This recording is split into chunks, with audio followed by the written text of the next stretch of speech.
Hello, community. It's a great day. My name is Sheila Let's Connect Hardy, and I'm the founder and CEO of Because It's Personal, Inc. And here with me is my co-host, Ericka. If you don't know me by now, that's your fault. Scott of Life Changers, Inc. And this is the Community Nonprofit Network Podcast, aka CNN. Our motto is where your nonprofit shines. Ericka, how you doing? I am absolutely wonderful. How about yourself, Sheila? I'm doing really, really well. So, Ericka, what's our topic and who are we talking with today? Well, Sheila, the topic is it's time to connect with the right connections.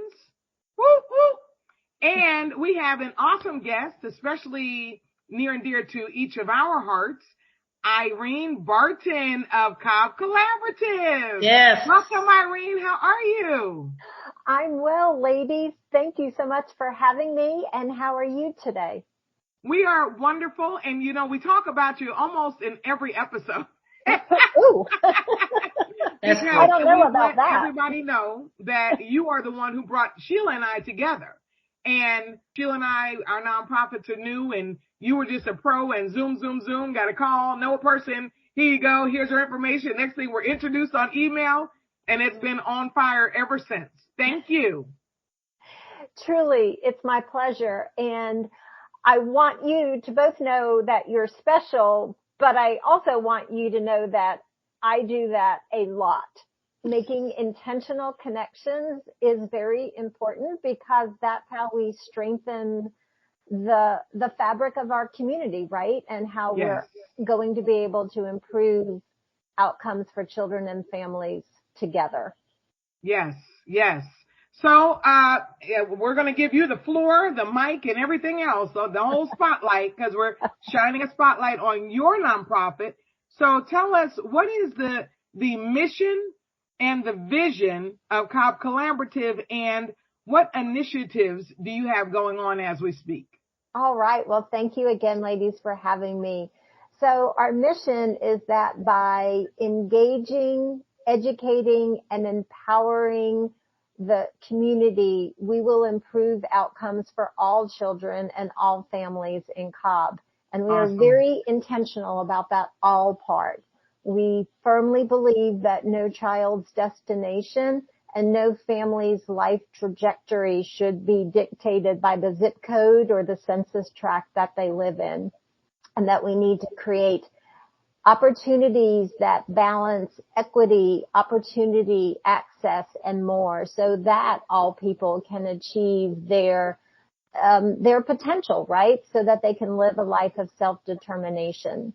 And our vision is that all Cobb County partners are working together to help families thrive, to help families and individuals thrive.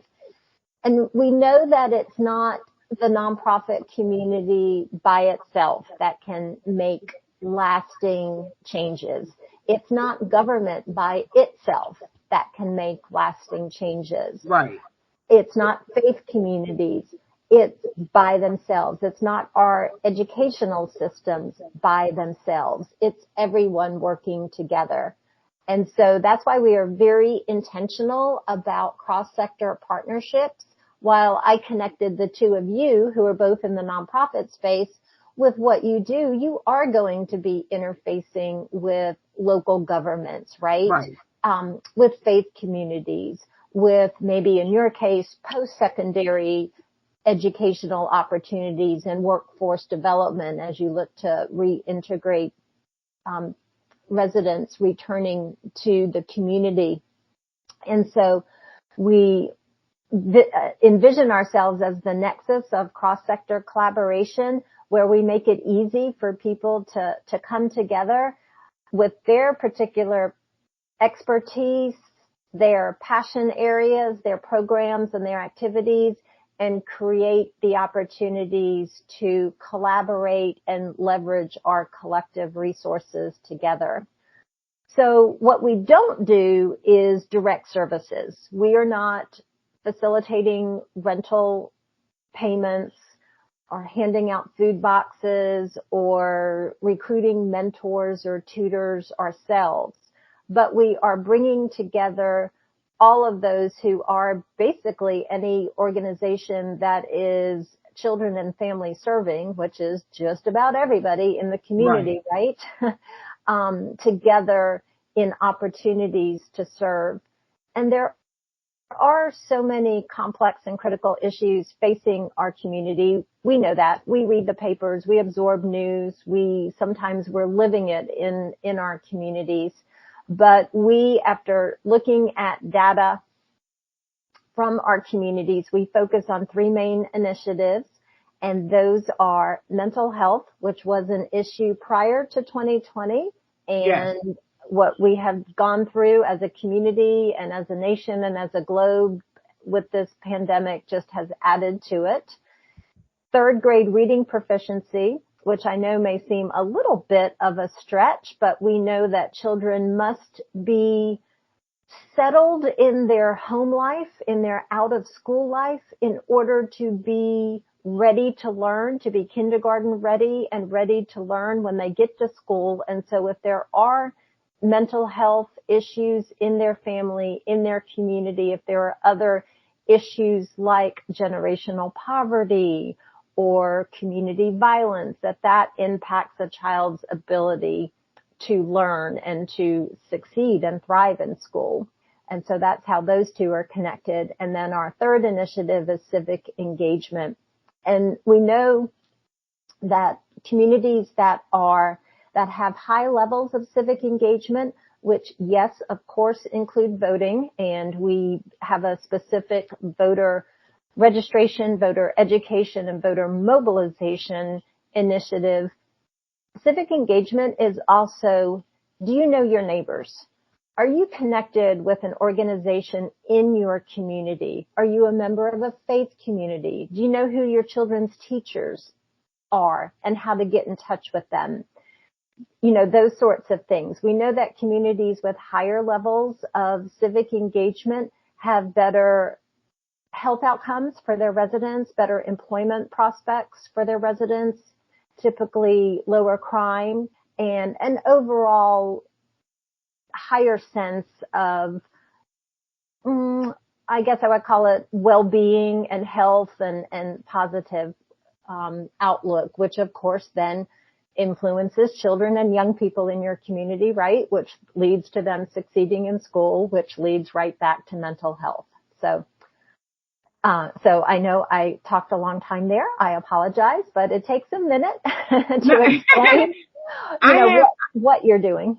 I have a question based on what you, going off of what you just said. That's interesting, that the rate of, the crime rate is lower in communities with the civic engagement.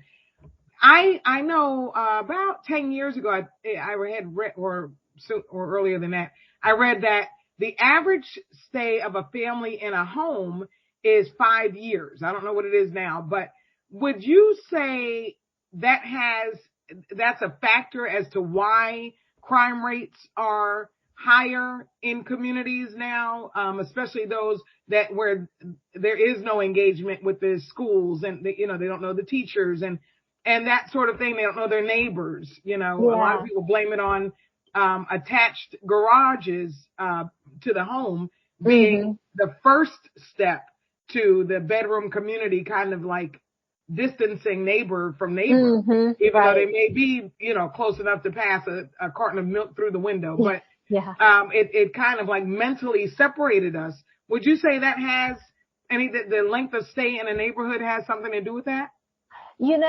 I do. I cannot point to a specific point of research, but when you just think about it, communities with higher levels of transiency, there is definitely a direct correlation between that and educational outcomes in the local schools, because if children are in school 2 to 3 months somewhere and then they are removed from that school and then they have to start over, even if it's in the same school district, every school has its own pattern and feel, right? Right. Now we saw a lot more of that prior to the pandemic, where rent apartment communities, they were in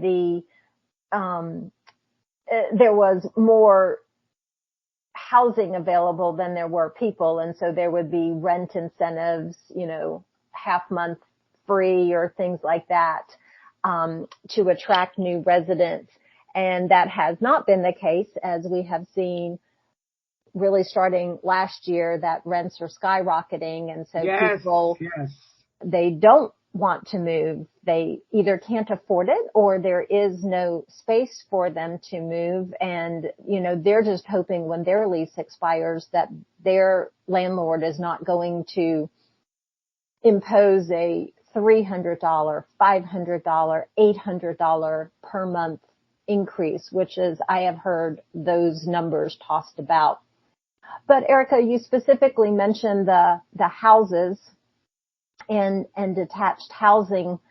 And, I think it's a little, beyond that even and I'm reading a book currently, finishing up, Dr. Bruce Perry's book, The Boy Who Was Raised as a Dog, which talks about childhood trauma and abuse. And I know that sounds like a awful thing to read about, but there are lots of hopeful things in there too.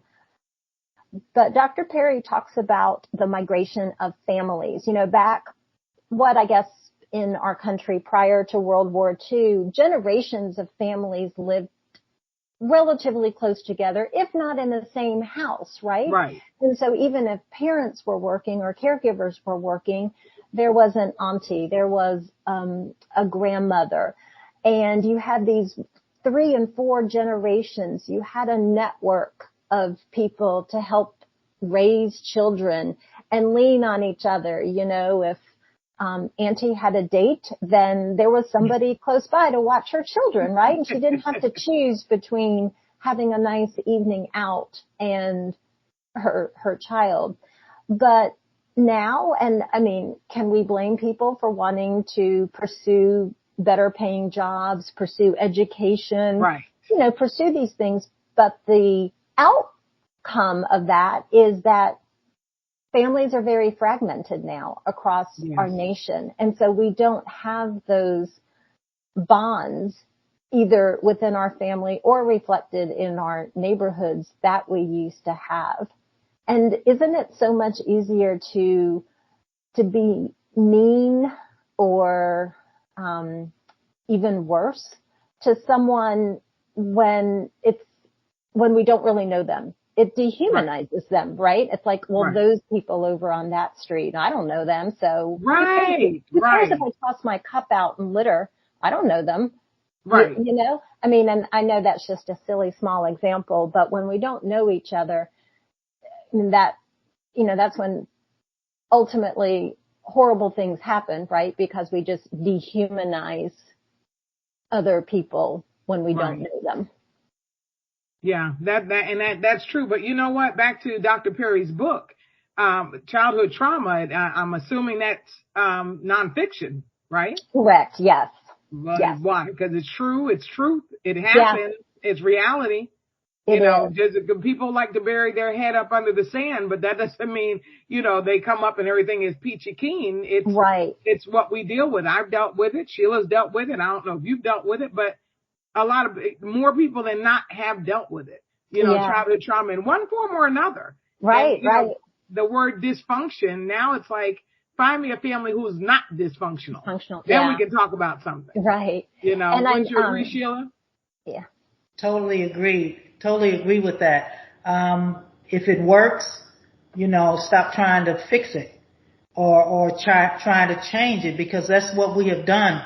To me, this is I don't want to say my problem, but I have a habit of making things easier than making things harder, because really it's really simple. If somebody wants to pursue another career or whatever, make it easy for them to just pay them.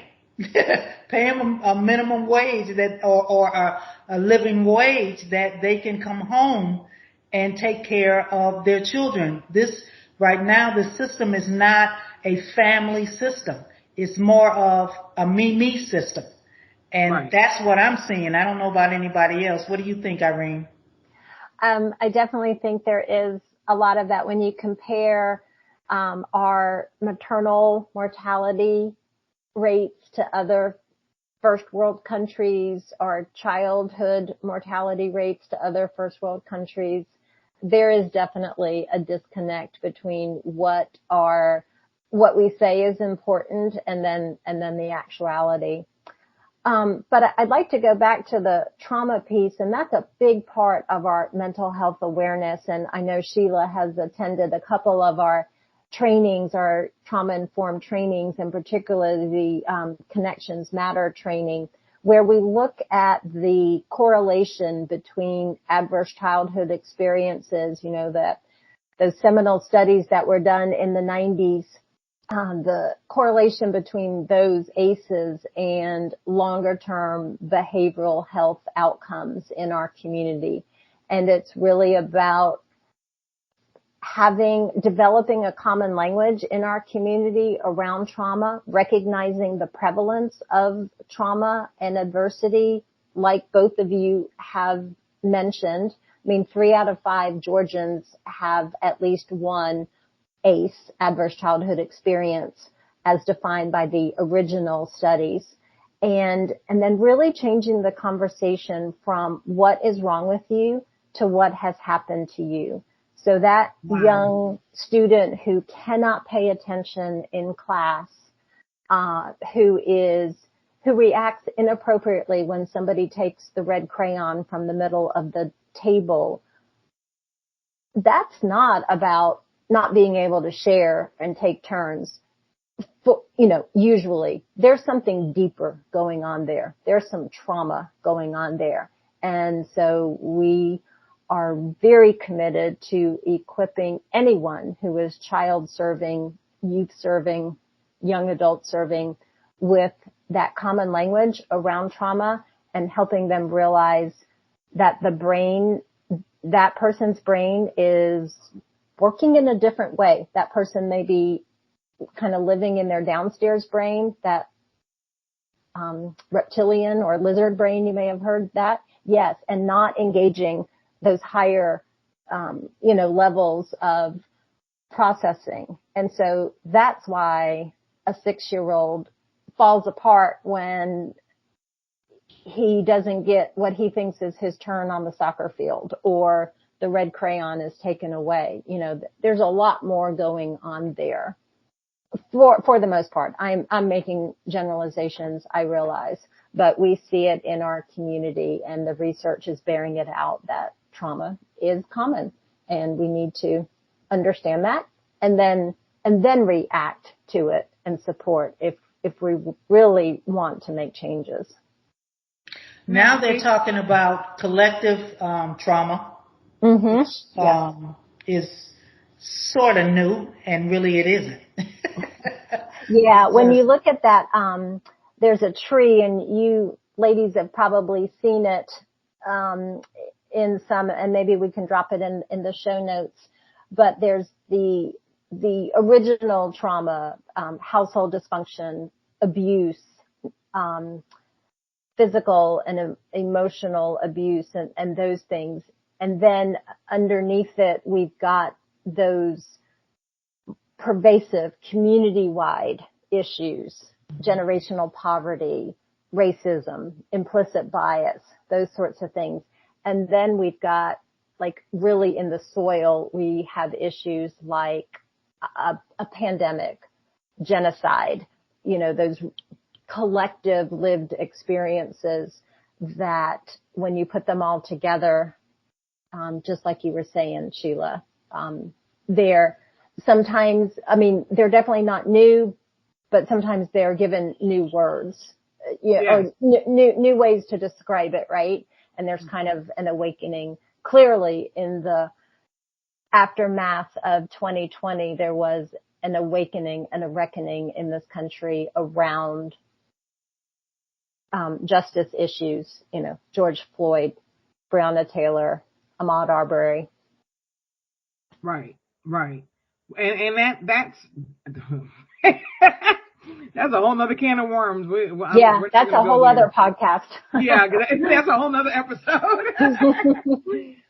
Well, the child, I'll tell you what, although I don't deal so much, Life Changers, we don't deal so much with childhood trauma like Sheila and you do. But I'll tell you what sparked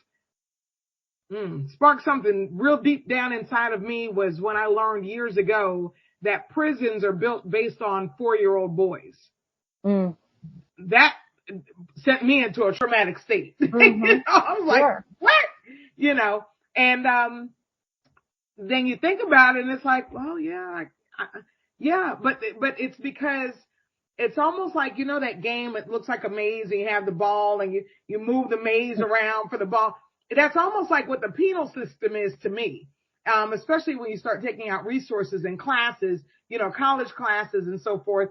And you're moving that maze around to make the ball go here. And it's pretty much to a pit of hell because, someone's going to explode when you just trap them. Like what do they say, a rat in a corner. You put a rat in a corner, it's going to come out and attack. Oh, okay. Well, that gave you another 5 years in. And it's like, so I understand that. But that's where my passion is getting them out of that situation and hopefully preventing them from being incarcerated to begin with. Right. And, just teaching them another way. And in the process, yes, we'll address the trauma that they've dealt with. But right now it's like, okay, the broader scope is you don't need to be in this situation, the behavior, and then backtrack it to the causes. Yeah. I hope that makes sense. Yeah, I think it does. And, we see some real shining examples of that in Cobb with our accountability courts, the mental health accountability court, the veterans accountability court. These are folks who have been charged with crimes, but recognizing that prison is not the place for them to heal and to be that person that we know is there, right? And so through accountability, whether it's daily or weekly drug test, getting a job, having a mentor assigned, checking in with that mentor, doing all those things, those participants in the accountability courts have the opportunity to not be that rat in the corner, but to start recognizing or realizing that there is another path. And I have been fortunate to attend a couple of accountability court graduations, the veterans, mental health, parents accountability, and the smiles on the participants' faces, but more importantly, the smiles on their family members, that they feel like we're being reunited with the person who we know and love, not this person who has been acting all kinds of, whatever over the past however many years. But that is a very heartwarming and feel good kind of day when you get to witness that. And my hat's off to the judges, and the entire ecosystem that our judicial system puts in place to support and lift up those accountability court participants. Yes, I actually know a PO in the veteran court, and shout out to Dren McCauley. And she explained all that, and I was like, thankfully, I've never been on papers. Yeah. Because that's a whole nother, system in and of itself, all part of the penal system that almost sometimes seems like it's just a setup, to fail. Well, and I'll give another shout out, to the Second Chance Desk that provides folks the opportunity to have their record examined and expunged, and truly a second chance. Many people have done stupid things. Some of us just haven't been caught, right? And some people do get caught. And it's for the opportunity to have, your stupidity erased or hidden from public view. Right. is just wonderful. And a big shout out to our DA's office for making that available to our residents here in Cobb, our citizens here in Cobb. Yes. One in 7 people have a record. 1 in 3 have a felony. So that gives you any idea of, you just stand you can be standing in a lobby and you count 10 people and it's like, one of y'all has a record. Yeah. Boy, that's a lot. I did not realize the per capita was that way. Cause, we talk about 1 in 5 people have a mental health condition. And that was pre-COVID. That was 2019. And so it's even more prevalent. But again, all those correlations, right? Mental health, poor choices sometimes in terms of actions and behaviors. Right. So now let's talk about you, personally. What brought you into is this something you went to school for? What got you in the nonprofit space, and specifically why a nonprofit like Cobb Collaborative as opposed to like Red Cross or, ASPCA? Okay. So full disclosure, I did not go to school for this. In a lifetime or two ago, I was in corporate banking. That's, I guess what I went to school for. But I left that when we were finally blessed with children and, turned my attention to them for a couple of years before I re-entered the finance field, in another form of banking. But that's when I started volunteering a lot in our community, and I had the opportunity to volunteer at my children's school, and that led to other community opportunities, to serve on boards and things like that. And what I discovered was that I had a real passion for wanting the best outcomes for not just my 2 children, but really, the entire school community. And that just kind of kept almost like a pebble dropped in a pond, that just kept widening, because none of us are going to be able to live in a silo. We're all on this globe together. Right. And need to be working together. And, not everybody that my children grew up with or going to, or now they're both in college, or that they're going to work with. All of those people have different backgrounds, have different life experiences, and we have to be able to understand, empathize, get along with. And so I discovered that I just had this passion for wanting to make those connections. And while there may be differences, there's a lot of us, our DNA is the same, right? Right. And the way we're constructed is the same. And so I was volunteering a lot with PTA and drawing resources into different schools. And in that volunteer leadership position, I was serving a chunk of Northwest metro area, different counties. And so, was gaining experience in advocacy, membership retention and recruitment, communications for sure. And so in 2017, there was an opportunity to join the collaborative on a part-time basis. So I said, I think I want to do that.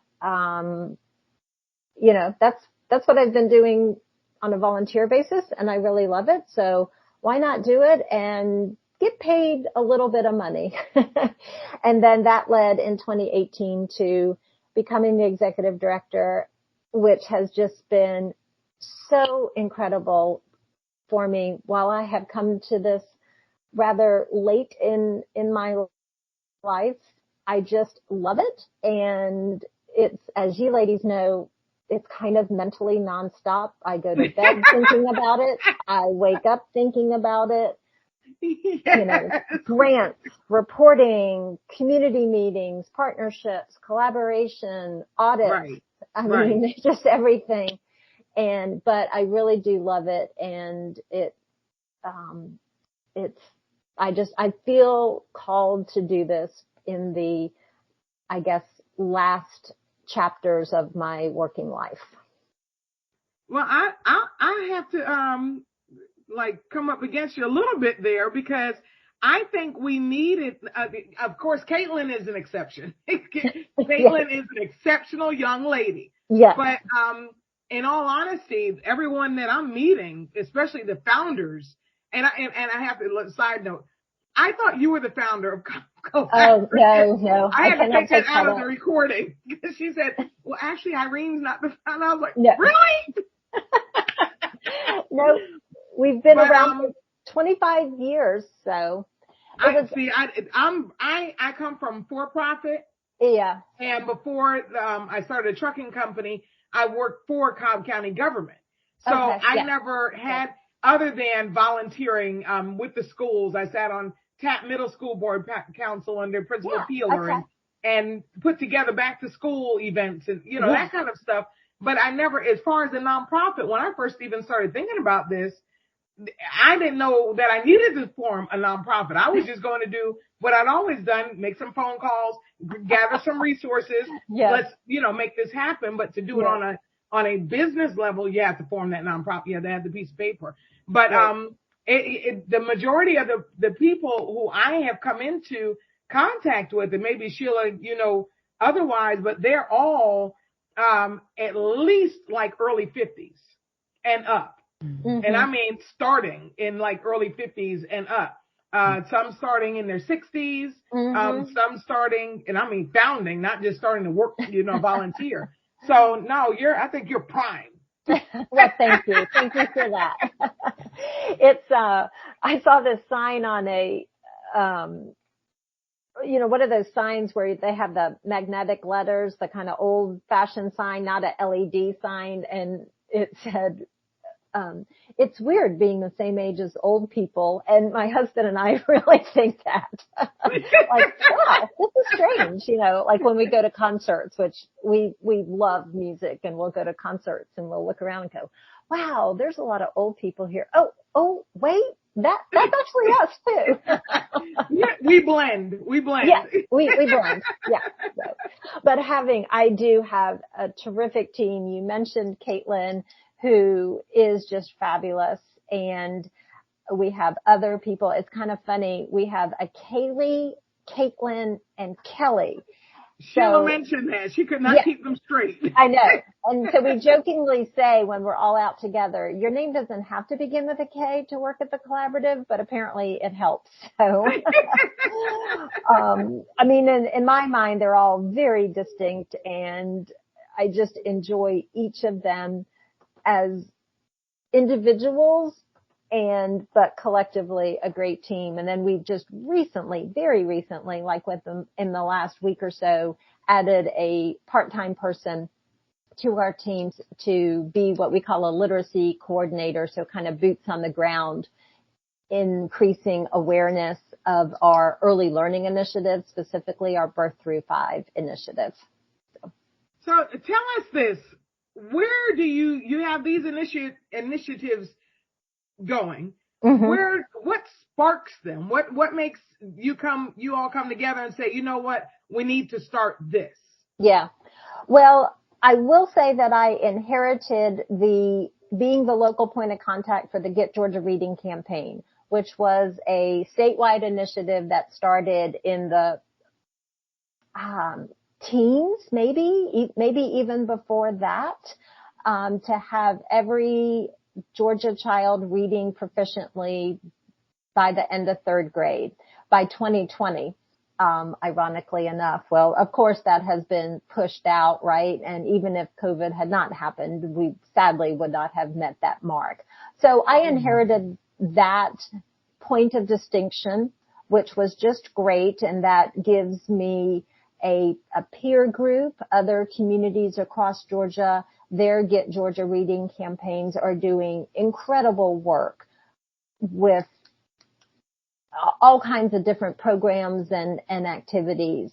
The campaign operates under a 4-pillar access: language, nutrition, which again is an intersection with trauma-informed and mental health, language, nutrition. When we think about the importance of caregivers being able to interact with young children and that serve and return that builds neural pathways and builds the stress response system the way that it needs to be built to thrive as a human being.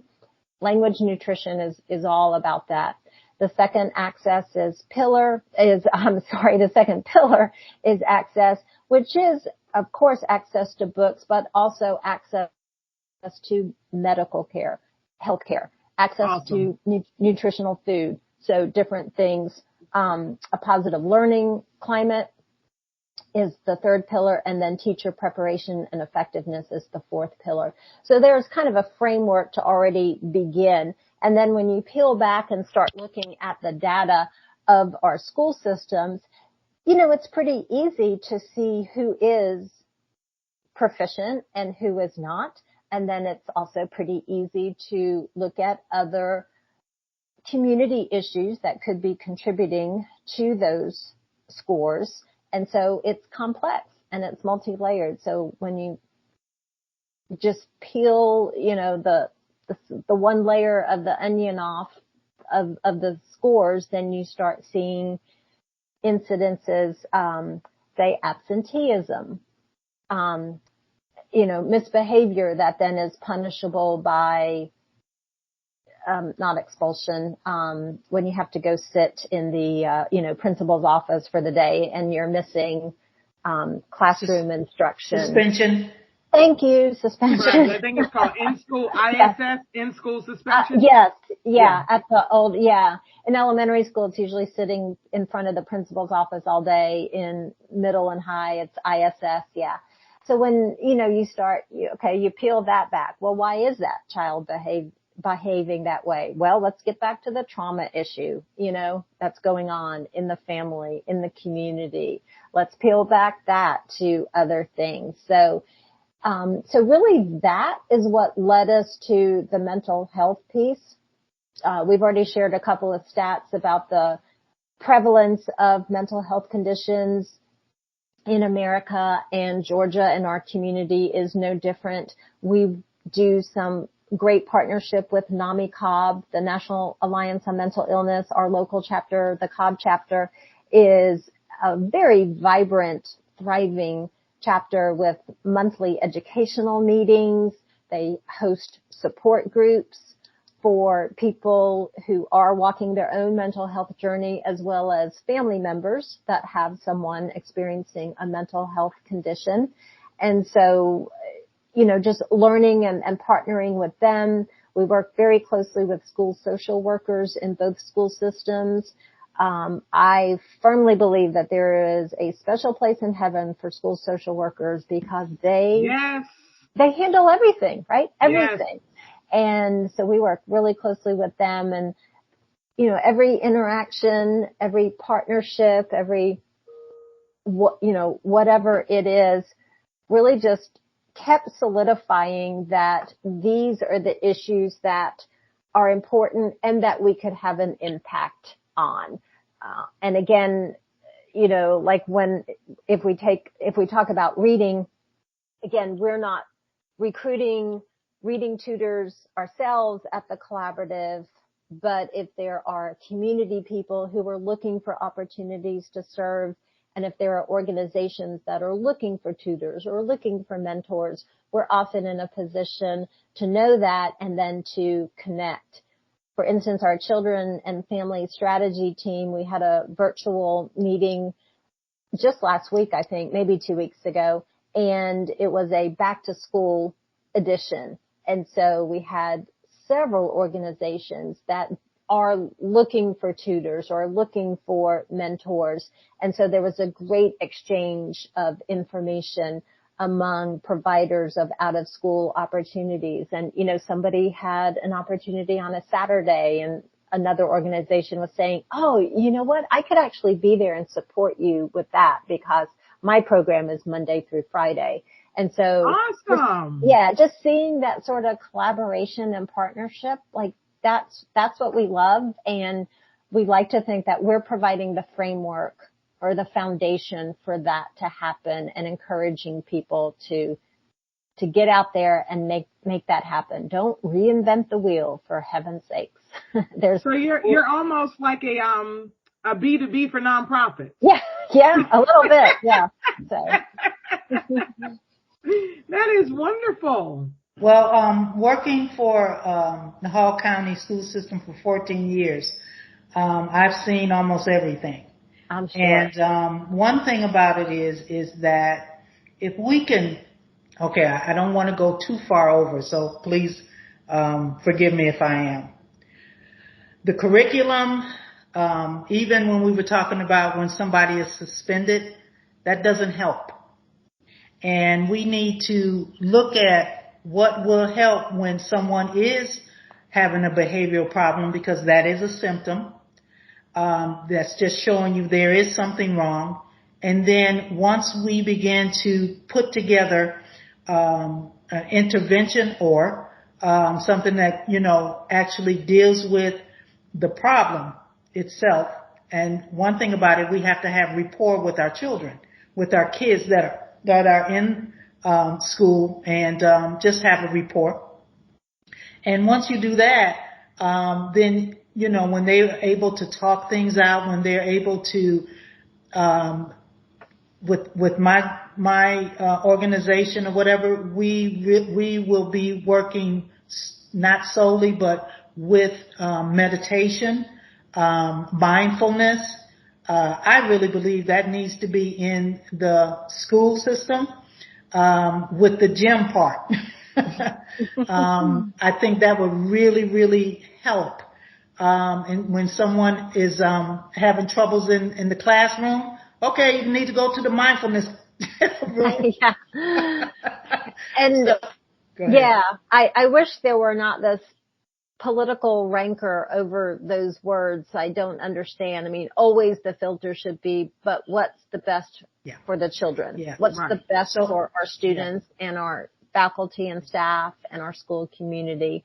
And we also provide access to mindful self-compassion classes and materials.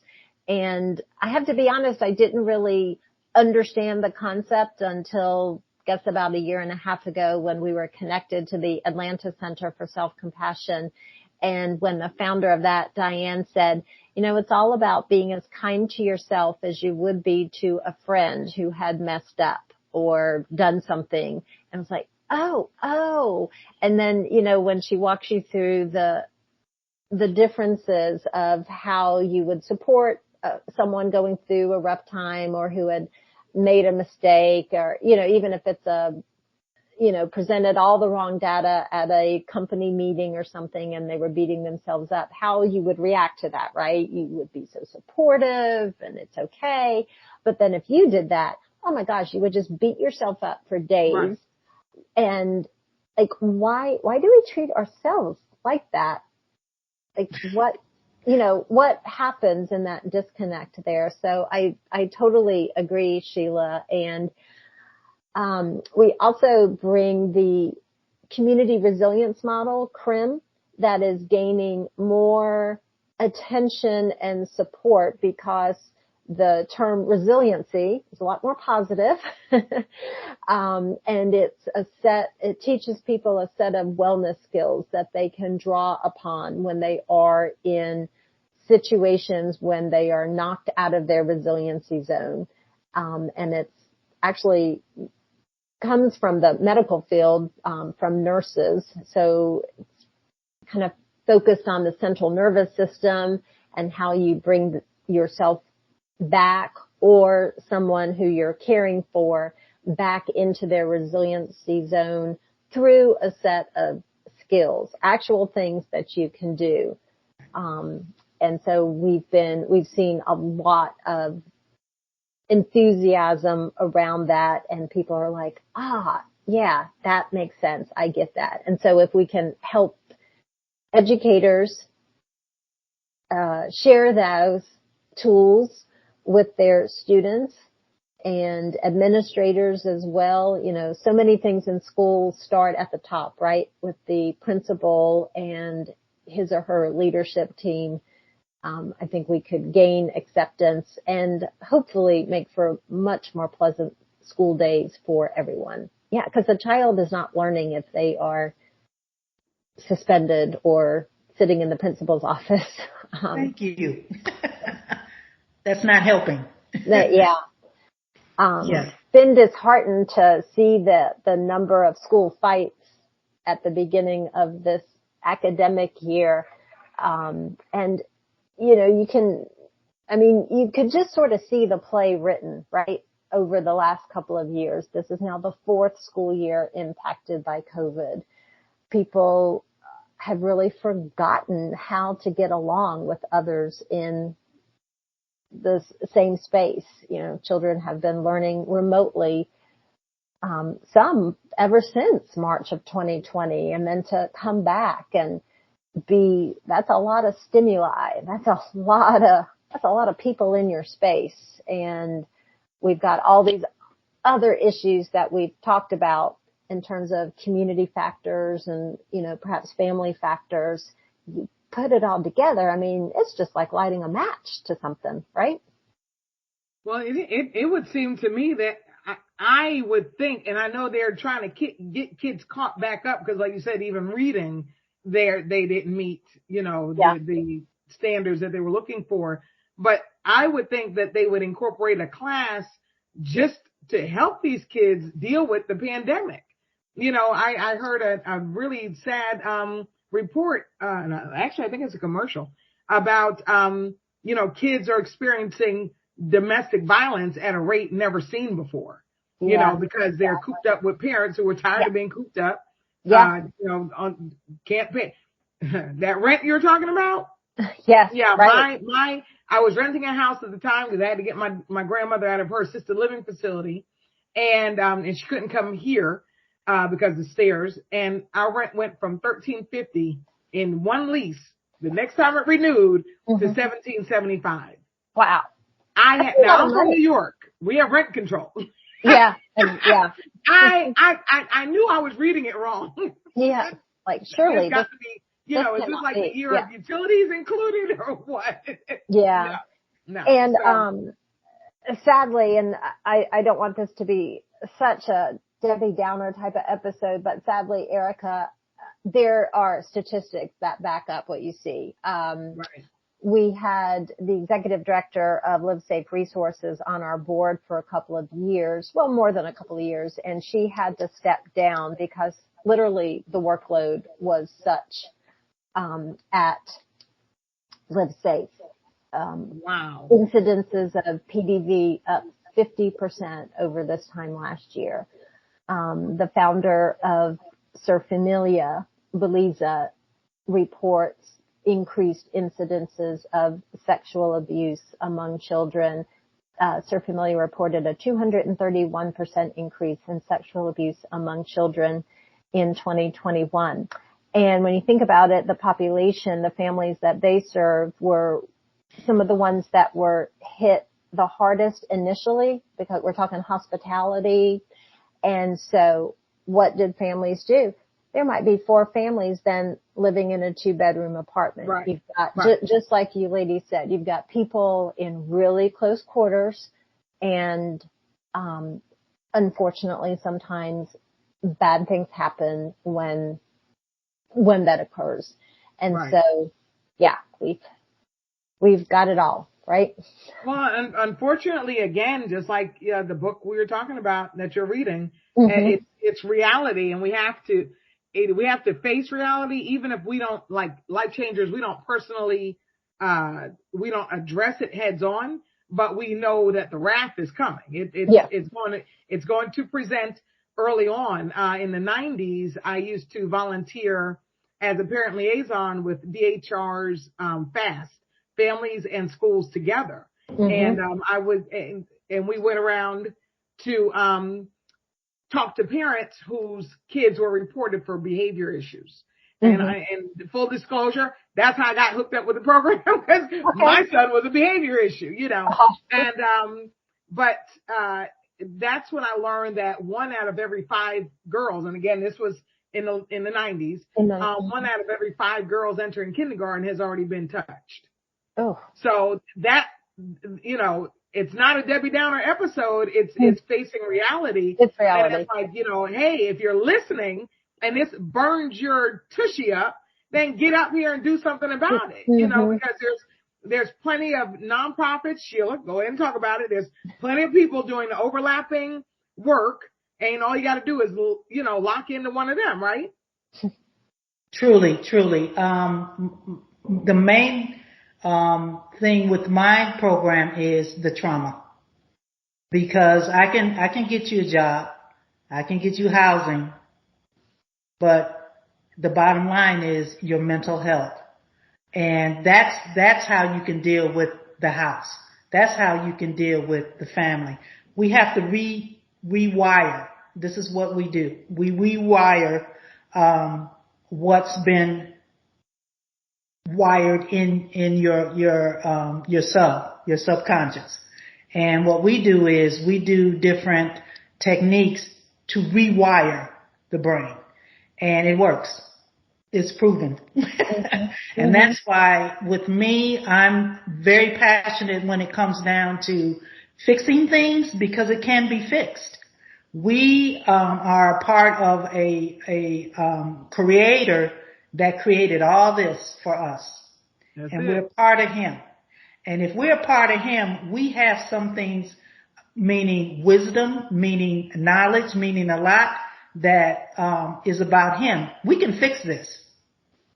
The bottom line is the people that, and I'm sorry, I have to say it, the people that are in charge, not all, and if you're not the one, then you don't have, I'm not talking about you, but the ones that are in charge, we can fix this. We have too many people that are in leadership that can change things just like that. Just like that, yeah. And so my thing is, if you're going to represent me, Warnock or whoever, if you're going to represent me, you need to know me. You need to know what's going on. You need to be involved, and in order to know what is going on. And once you do that, then you'll know what to do, because you're supposed to represent us. However, that may not be happening. Go ahead. I'm sorry.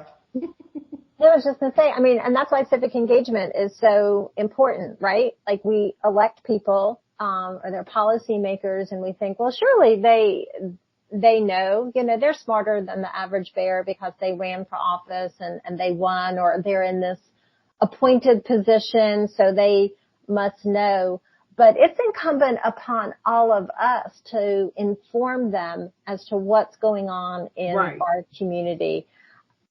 A public policy person or a policymaker cannot affect what he or she does not know anything about. And so, we all have to, not only with our vote, but through the power of our constituency, let them know. When I was involved in PTA, and there would be these issues that would come up under the Gold Dome during the session, and that PTA had a very firm position on, it was always like a voucher bill coming up. And the reason why PTAs are always opposed to vouchers, for the most part, is because that takes taxpayer money out of the school system and channels it in a way that a taxpayer may not have any say in or control over. Right. And so, the battle cry would go out to contact your legislators and let them know how you feel about this. And here's a couple of talking points.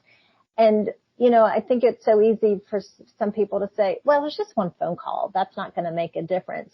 But particularly in our state House and Senate districts, when you're talking about a smaller number of people, just 5 or 10 people contacting that office, you don't even have to speak to the person. Their admin assistant will track the number of calls that come in and where you stand on it. Even 10 people calling about an issue is noteworthy and causes that elected official to say, oh, there's something going on here. Right. So never underestimate the power of being a high information constituent. Yep. That's it. That's great. That's great. I cannot believe the time. We have to ask you to come again. Yes. Because there are so many things we just did not get a chance to even talk about. So, we have to have you back, but we want to tell you thank you so much for giving us that information. This information, it's going to go out, and people are going to hear it, and they're going to say, you know what, I'm going to change. I'm going to do this. I'm going to contact my representative and everything. So, yay. For that. We wanted to ask you one thing. Okay. We wanted to ask you, what would you do? And here's the question. If you could change one thing in the world, what would that be? Whew, that's a loaded one. I wish I would make education truly accessible for every child. That's good. Because education just unlocks the brain and the world, right? So young girls in Afghanistan now who are not able to go to school. Yes. Children in very competitive Asian school systems that cannot pursue an education and are deemed to, okay, then you will be doing this for the rest of your life. Children in America who cannot access high quality education. I think it would just be a game changer, and we would break these cycles of generational poverty, public health crises, all of that. Right. Awesome. Wow. Excellent answer. I like that one. That's an awesome answer. Ericka, what do you have? Well, if you are interested in advertising with the CNN podcast, then please go to our website, thecnnpodcast.com. And same goes for if you would like to be a guest on a future episode. If you have any questions for our guest, Irene Barton, Sheila Hardy, or myself, Ericka Scott, please go to the website, hit the contact tab, and we will get back to you. And with that note, our end quote is, educating the mind without educating the heart is no education at all.